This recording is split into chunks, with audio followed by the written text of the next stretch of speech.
The evening sun had long dipped below the city skyline, leaving the streets of Oak Ridge wrapped in a chill silence. The hum of luxury cars echoed through the marble lobby of the Grandwell corporate tower, a symbol of wealth, power, and ruthless ambition. Inside, beneath the gleaming chandeliers and spotless glass, a woman knelt with a mop in her hand. Her name was Maria, a janitor who had worked in that building for 9 years. Her hands were rough, her back ached, but her eyes still carried warmth, the kind that even hardship couldn't wash away. She didn't have much, but she had something more valuable than all the money in those offices. Her daughter, Lily, a bright-eyed 10-year-old who would often wait for her mother in a small room near the basement after school. That night, Maria stayed late.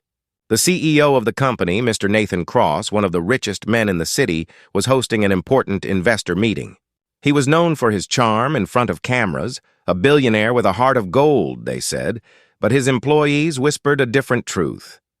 Maria had accidentally spilled cleaning solution on the marble floor outside the conference hall, and when Nathan came storming out, his face red with frustration, the world saw the side of him that money couldn't polish.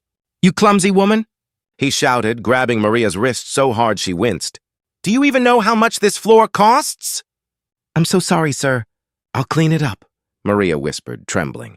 But her apology only fueled his anger. He shoved her mop aside, yelling again, and in that moment his rage turned into something cruel.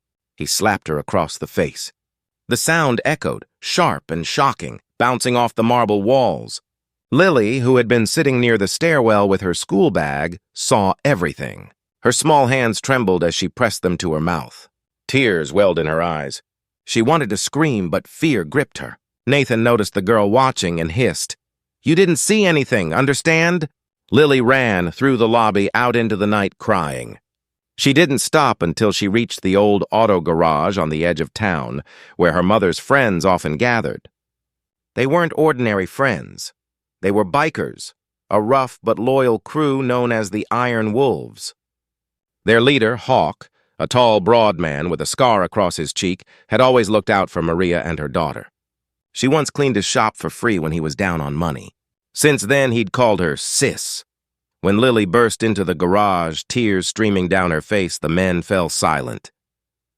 Hawk knelt in front of her, wiping her cheeks with his oil-stained hand. "What happened, little one?" he asked softly.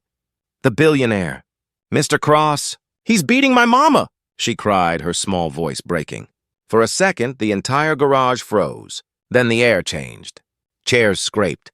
Engines roared. Hawk stood up, his jaw tight. "Mount up," he growled. Within minutes, a dozen bikes thundered down the highway, black leather, chrome, and fury. Their headlights cut through the darkness like blades.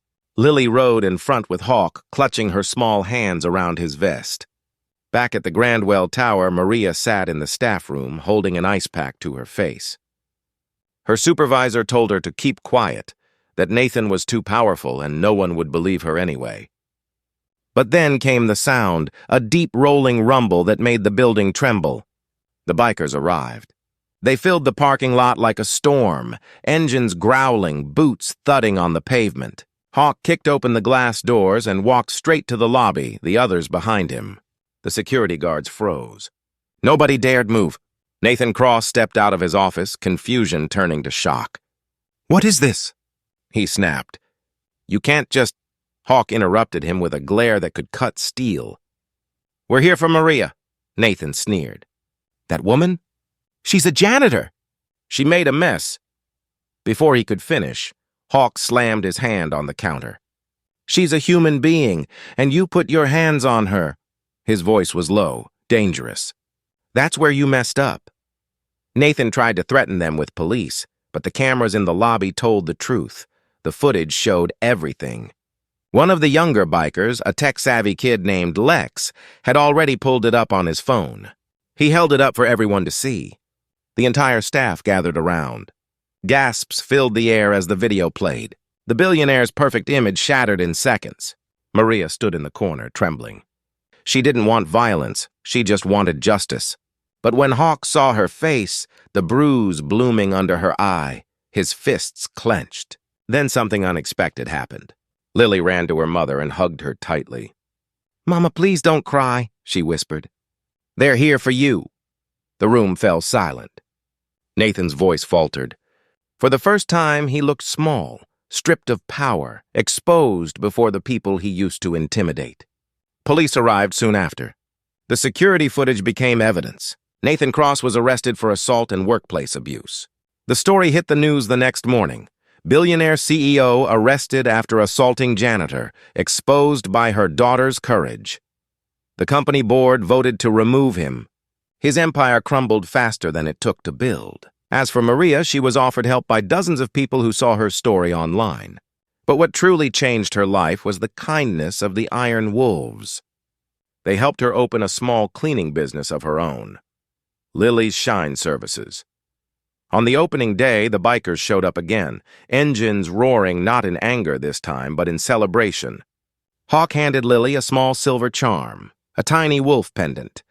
"Courage runs in your blood, kid," he said with a grin. "Don't ever let anyone silence that." Lily smiled. "Thank you, Uncle Hawk." From that day on, Maria and Lily walked with their heads high. They had no wealth, no mansion, no luxury cars, but they had something stronger than all of that combined: dignity, love, and the courage to stand up for what's right. Power doesn't come from money or titles. It comes from compassion and courage.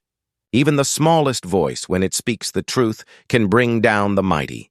Subscribe for more powerful and emotional stories that remind us humanity always wins in the end.